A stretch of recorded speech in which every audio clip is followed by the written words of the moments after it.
essa nossa última capela sobre Colossenses, capítulo 4. Hoje é quarta-feira, tem aula de grego.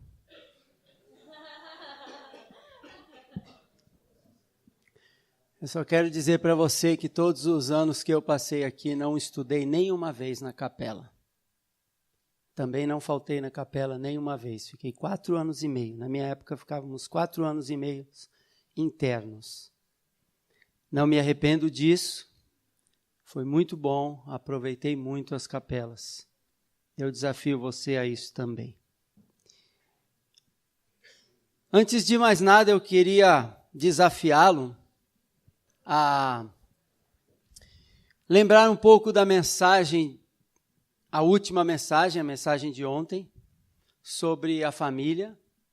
E eu queria dar uma palavra para você, um incentivo para você que se dedicasse a isso, principalmente você solteiro, que se dedicasse ao aprendizado do que é uma família, de como ser um marido, de como ser uma esposa, segundo o coração de Deus. Eu tenho percebido ao longo desses 13 anos aqui, que mesmo aqueles muito dedicados ao Senhor, que existem alguns que são mais, outros menos, mesmo aqueles solteiros muito dedicados ao Senhor, têm uma certa dificuldade de fazer uma conexão na vida de casado ao saírem daqui e casarem-se fora daqui. Uma conexão com aquilo que aprendeu, uma conexão com as Escrituras, e normalmente consegue lidar com a vida de solteiro e relacioná-la a estes princípios que tem aprendido aqui ao longo dos anos. Então eu quero desafiar você a se aplicar a isso, se aplicar ao aprendizado de como ser um bom marido, uma boa esposa, como estruturar o seu lar, ainda aqui enquanto solteiro. Muito bem, chegamos ao capítulo 4, versículos 2 em diante. Vamos terminar esses 2 últimos parágrafos aqui. O primeiro parágrafo ainda está ligado a direções, a conselhos, orientações, ordens de Paulo, diretas. Mas o segundo parágrafo ele está ligado a orientações indiretas. É uma saudação bem grande, é uma saudação incomum de Paulo, uma saudação final, e está ligado a ensinos indiretos com relação para cumprir aquele propósito da carta aos Colossenses. O propósito de promover uma devoção exclusiva a Cristo, uma vez que eles estavam sendo influenciados pelos ensinos errados, ensinos que estavam misturando o judaísmo, ensinos que estavam misturando o misticismo, a sabedoria do mundo. Então, Paulo escreve para promover uma dedicação exclusiva a Cristo. E no capítulo 4, versículo 2, peço que você abra a sua Bíblia, mesmo que você a tenha de cor aí, peço que você abra, tá bom? Diz assim: perseverai na oração, vigiando com ações de graças. Suplicai ao mesmo tempo também por nós, para que Deus nos abra a porta à palavra, a fim de falarmos do mistério de Cristo, pelo qual também estou algemado. A fim de falarmos para que ore para que eu o manifeste como devo fazer. O princípio aqui estabelecido por Paulo é um princípio da oração constante. Paulo está nos mostrando que esta oração constante não só é uma demonstração de uma vida devotada exclusivamente a Cristo, mas também ela leva a uma vida devotada a Cristo. A oração, ele usa a expressão aqui perseverar, e essa palavra está ligada várias vezes no Novo Testamento com oração. Não é a palavra mais comum para perseverança, mas essa palavra está estritamente ligada à palavra de oração também. Não só, mas também. E nós podemos olhar dentro das Escrituras que essa era uma característica da igreja. A igreja primitiva em Atos, você olha o capítulo 1, você olha o capítulo 2 de Atos, a igreja perseverava na oração. Logo no capítulo 1 e no capítulo 2, no comecinho, diz 2 vezes, a igreja perseverava na oração. Era uma igreja de oração constante. No versículo 4 do capítulo 6 também mostra que os líderes, ao resolver um problema de estrutura da igreja, dizem, nós nos dedicaremos à oração e ao ministério da palavra. Essa palavra dedicaremos é a mesma palavra ali que diz perseveraremos. Nós continuamente vamos lidar, vamos servir, vamos estar diante de Deus na oração e servir vocês com a palavra. Então, Paulo, ele repete esta ordem, esta direção, como que dizendo que é algo essencial para a vida, como dizendo que a vida com Deus é impossível ser vivida sem a oração. Além de ser uma orientação recorrente de Paulo, essa era a demonstração dele para com Deus também, de relacionamento com Deus, era a maneira como ele usava para se aprofundar mais no relacionamento com Deus e para manter a sua devoção exclusiva ao Senhor. A gente pode pensar aqui que quando nós olhamos no texto e ele diz, vigiando com ações de graças, infelizmente, eu não sei se a sua versão, mas a NVI, nem a atualizada, trazem uma expressão que está aqui, vigiando por meio dela com ações de graças. Tem alguma versão que diz isso aqui? Vigiando por meio dela? Me parece que não, mas isso está no texto. Isso mostra para mim não só a ligação da ação de vigiar, que Jesus também uniu a oração, né? Vigiai e orai, para que não caiam em tentação. Isso mostra para mim que está estritamente ligado, a oração está estritamente ligada a uma vida alerta, uma vida que percebe que não é simplesmente algo terreno que está acontecendo aqui, nós não vivemos simplesmente no âmbito do material, mas sim vivemos uma batalha espiritual. E precisamos vigiar, precisamos estar alertas por meio da oração. É interessante que quanto mais passa o tempo, nós percebemos, espero que você esteja percebendo, que os atrativos têm entorpecido o crente, o cristão, para que ele não ande de forma a olhar todas as coisas espiritualmente. Eu poderia dizer que alguns cristãos são bêbados espirituais, porque não conseguem, não se dedicam à oração e muito menos, e por isso também, à vigilância, a uma vida ligado no seu propósito, ligado naquilo que é a razão da sua vida.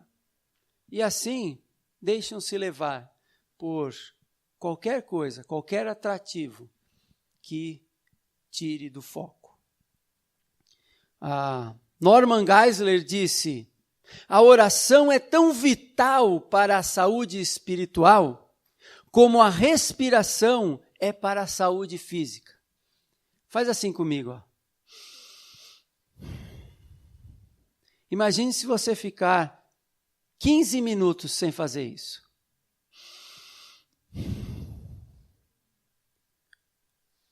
É vital para a sua vida. A respiração produz em você vida. É algo vital para a manutenção da sua vida. A oração da mesma forma.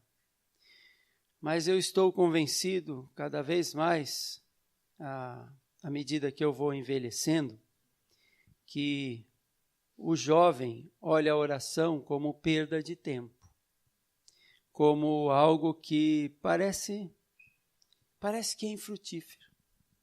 Mas não pode acontecer isso. Paulo está aqui relacionando esta ordem até com 1 Tessalonicenses 5,17, orai sem cessar. Vários momentos do dia, em todo momento, toda vez que estou andando ou estou fazendo alguma coisa, eu posso simplesmente lançar uma oração, né, a Deus, se é que eu posso usar essa expressão, lançar uma oração, né? A oração é importante.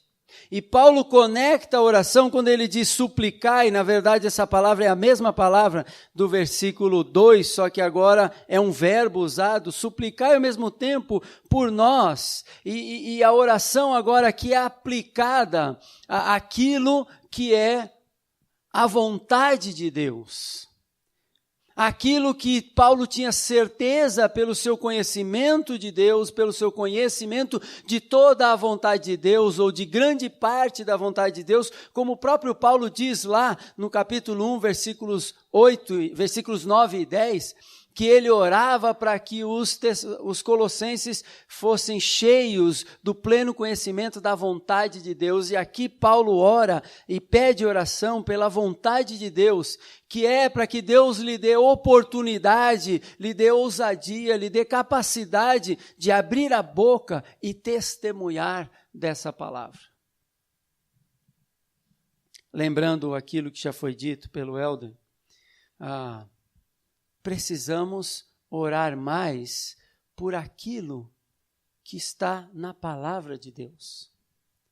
1 João diz que se orarmos conforme a sua vontade, nós temos certeza que Ele nos ouve, e se Ele nos ouve, nós receberemos aquilo que pedimos, em consonância com a vontade de Deus. Oração precisa lidar com isso. Tiago diz assim: orais, pedis e não recebeis, porque pedis mal, para esbanjardes nos vossos próprios prazeres. Isso não quer dizer que Deus não nos dá certos prazeres, mas o foco na nossa oração não é o nosso prazer. O foco da nossa oração é o foco da nossa vida. É o alvo da nossa própria vida, é a razão pela qual nós estamos nesse mundo. Por que nós estamos aqui? Por que você vive? Por que você está aqui? Não aqui só no SBPV, mas porque você está aqui nesse mundo.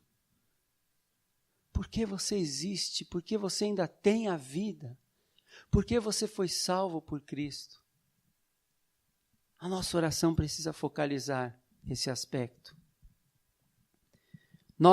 Paulo então continua, e ele diz: portai-vos com sabedoria para com os de fora, aproveitai as oportunidades, a vossa palavra seja sempre agradável, temperada com sal, para saberdes como deveis responder a cada um.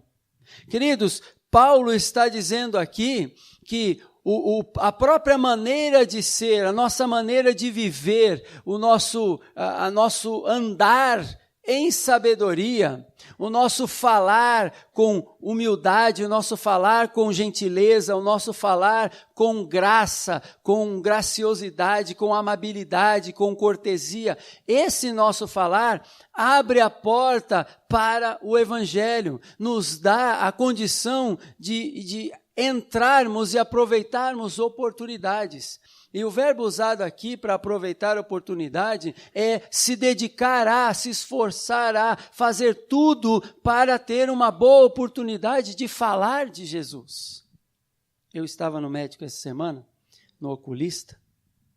O velho é assim mesmo, vai, né, indo ao oftalmologista, né? Eu estava lá no oftalmologista e ele me perguntou: o que você faz? E eu disse, eu sou professor de teologia. Eu gosto de dizer logo assim, para tentar abrir alguma porta. E aí ele, teologia, interessante, um senhor já de idade. E aí ele começou a perguntar algumas coisas. Eu fiquei com medo que ele errasse até lá no negócio, na receita, mas eu fui em frente, o mais importante era isso, né? E aí ele começou a perguntar, ele começou a falar, e eu ali com toda... eu fiz uma oração rápida, Deus, como é que eu vou responder para esse homem? E ele fazia certas perguntas do tipo, por que uma pessoa... acontece isso com tal pessoa, por que tal religião faz assim, por que tal faz assado, e assim por diante. E aí, eu ali, conversando, olha, eu não queria atrapalhar o seu trabalho, o seu tempo, e por esta minha frase, ele se abria mais e me dava mais tempo, e uma consulta que era de 15 minutos, demorou 45 minutos, vocês sabem como que é médico, né? Ele não vai ficar ali, já resolveu, já tchau e pronto, né? Desculpa, Alexandre, não são todos médicos assim, mas, né? Mas eles fazem assim, né? Normalmente. Agora, queridos, foi uma oportunidade que Deus deu e não só assim, eu abracei aquilo, a gente precisa ficar de olho, porque a nossa vida precisa abrir portas para que as nossas palavras também falem. Eu concordo com o que o Helder disse, que aquela frase é incompleta, né? Pregue o evangelho, se possível, com palavras, né? Use as palavras. Não, Paulo está dizendo aqui, suplicar por mim para que seja aberta uma porta à palavra, né? Para que a palavra seja comunicada. Não existe salvação sem informação. Não existe salvação sem o conteúdo salvífico ser crido por alguém. Não existe. A pessoa precisa entender que Jesus morreu na cruz pelos seus pecados e que se ela não crer, ela estará perdida, ela está perdida e vai ficar eternamente longe de Deus. Com a minha vida eu não consigo dizer isso. Com a minha vida eu consigo demonstrar aquilo que eu falo. Com a minha vida eu consigo abrir portas para dizer isso. Com a minha vida eu consigo não falar, mas criar oportunidades. Precisamos fazer isso. É isso que Paulo está dizendo aqui. Portai-vos com sabedoria para com os de fora. Essa expressão na Bíblia, os de fora, fala sobre aqueles que não creram em Jesus Cristo e que precisam do Evangelho. Então, se eu pudesse resumir esse pequeno pedaço aqui, eu diria que uma vida dedicada, exclusivamente dedicada a Cristo, ela promove um testemunho contínuo e atraente. Um testemunho que é constante, mas que é um testemunho que chama atenção, palavras que chamam atenção, que abrem as portas. Nós não sabemos quem se converterá, nós não sabemos quem o Espírito de Deus vai convencer do pecado, da justiça e do juízo. Mas nós temos a ordem de Deus, nós temos a direção de Deus. Fale, abra a boca, pregue e deixe Deus fazer. Mas seja um instrumento de Deus. O procedimento sábio torna o evangelho atraente. As palavras amáveis também tornam o evangelho atraente. Então podemos resumir, em primeiro lugar, que uma vida exclusivamente devotada a Cristo é uma vida de oração constante, perseverante. Uma vida exclusivamente dedicada a Cristo é uma vida cujas palavras e o procedimento abrem a porta para falar do Evangelho e se procura oportunidades para isso. Não só se procura oportunidades, mas fala-se de Jesus. O último parágrafo da carta, eu tenho aqui 10 minutos, diz o seguinte, ele basicamente, nós não vamos ler todo o parágrafo, mas basicamente Paulo aqui, ele faz uma saudação final, ele dá informações finais, mas a gente percebe que dentro de uma carta de 4 capítulos, essa saudação final, essas informações finais, elas foram estendidas, e esta é a saudação final de Paulo, quase que a maior, junto com Romanos. E ele cita muitas pessoas aqui, muitas características. A ideia aqui é demonstrar exemplos de devoção. Ele veio desde o primeiro capítulo promovendo uma devoção exclusiva a Cristo e agora ele fecha dizendo, olha, estas pessoas vão levar informações para vocês. Tais e tais pessoas vos saúdam. Tais e tais pessoas vão dizer isso para vocês. Digam isso para tal pessoa. Então ele termina a carta com exemplos de devoção e no meio desses exemplos ele faz uma pequena exortação na mesma área que esses exemplos estão seguindo. Veja comigo, versículos 10 e 11 fala de 3 homens, Aristarco, Marcos, é lógico que cita Barnabé, mas Aristarco, Marcos e um homem chamado Jesus, ou Justus, que era conhecido como Justus. Justo, né? Na verdade, poderia ser traduzido como justos aí. Ele diz que estes homens eram os únicos da circuncisão que cooperavam pessoalmente com ele pelo reino de Deus. Queridos, se você olhar para o capítulo 2, versículo 11, para o capítulo 2, versículo 16, você vai perceber que uma das características daquela heresia, daqueles ensinos errados, uma das características era o judaísmo. O judaísmo numa perspectiva errada. Os ensinos à parte de Cristo. E ele faz questão de dizer, estes homens, estes que são da circuncisão, estes que vieram da descendência de Abraão, estes homens cooperam, são os únicos que cooperam pelo reino de Deus comigo.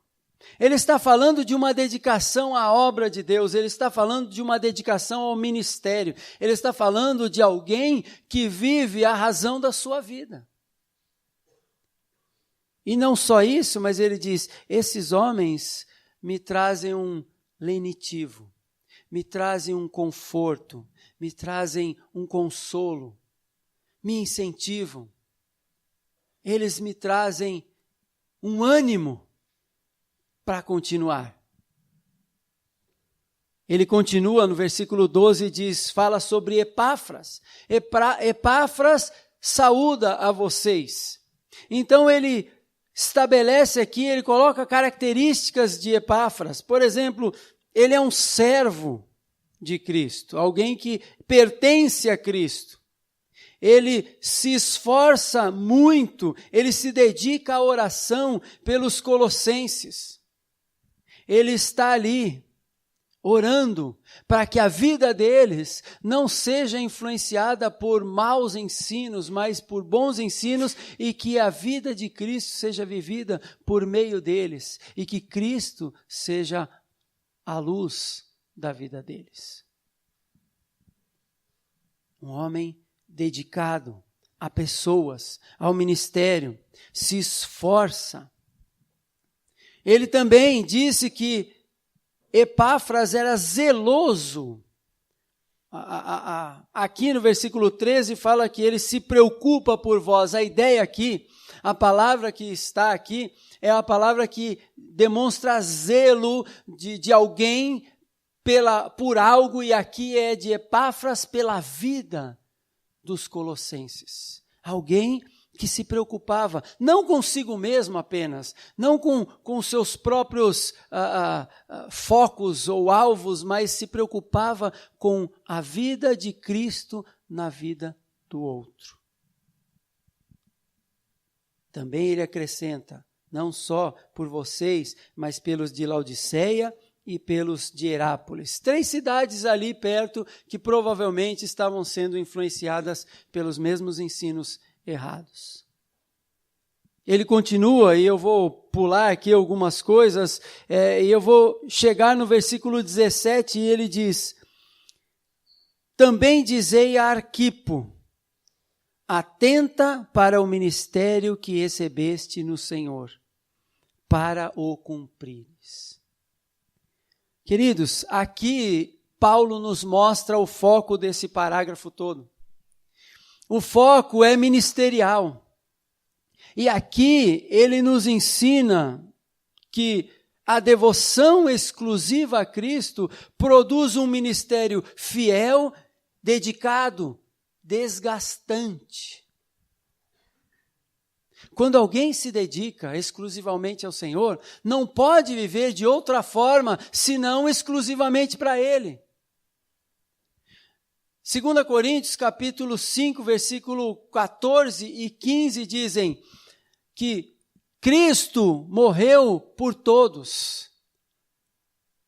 E os que vivem, para que os que vivem não vivam mais para si mesmos, mas por aqueles que por Ele morreu e ressuscitou. E essas pessoas só vão viver assim quando elas prestarem atenção nesse amor de Cristo, que constrange, que aperta o coração e impulsiona a uma vida exclusiva a Ele. Arquipo foi exortado a focar no ministério. Provavelmente aqueles ensinos estavam tirando o foco dos colossenses. Tanto da vida deles, como nós já vimos, quanto da família deles, quanto da igreja como um todo e até de ser usado por Cristo no ministério. Lá no início, Paulo fala que essa mesma palavra que vocês creram, ela está se espalhando. Ele está falando de ministério. Ele está falando de se dedicar a Cristo. E por fim, ele dá o seu próprio exemplo. Ele diz assim: a saudação é de próprio punho, Paulo. E ele diz: lembrai-vos das minhas algemas. Irmãos, isso deveria fazer com que eles olhassem para Paulo, que estava preso em Roma, prestes ao seu julgamento, esperando ali, sem saber se iria morrer ou não. Paulo estava ali por causa de Cristo. E para ele não importava morrer, o que importava era cumprir a carreira, o ministério que ele tinha recebido do Senhor Jesus, de propagar a palavra de Deus, Atos capítulo 20, versículo 24, que é a base do ministério de Paulo que o fez chegar até Roma, dedicado. Eu quero terminar fazendo uma pergunta. Em que você pretende gastar a sua vida? Você é tão novo. Você tem muitos anos, se assim Deus o permitir. Quem dá e tira a vida é Deus, mas em que você pretende gastar a sua vida? Eu não estou falando aqui que todo mundo tem que ser pastor, missionário, educador cristão, não é isso que eu estou dizendo. Eu estou perguntando no que você vai gastar a sua vida. Onde Deus te levar, qual será o seu foco? Em que você pretende usar a sua vida? Você pretende olhar para trás, lá no final da sua vida, e dizer: eu vivi uma vida que valeu a pena? Então foque no ministério, foque na carreira, foque naquilo que Jesus te deu para fazer. Sendo o que você for, médico, advogado, pastor, empresário, dentista, missionário, educador, o que quer que seja, no que você vai gastar a sua vida? Eu espero que a sua devoção a Cristo seja exclusiva a Ele, de modo que Ele o conduza a gastar a sua vida em prol daquele que gastou a sua vida por você. Vamos orar. Pai, muito obrigado pela sua palavra que nos desafia, que nos guia. Ajuda-nos, Deus. Nós muitas vezes perdemos o foco e temos muitas coisas que nos distraem. Nos ajuda a mantermos até o final da nossa vida, para a tua graça e tua glória, em Cristo Jesus. Amém.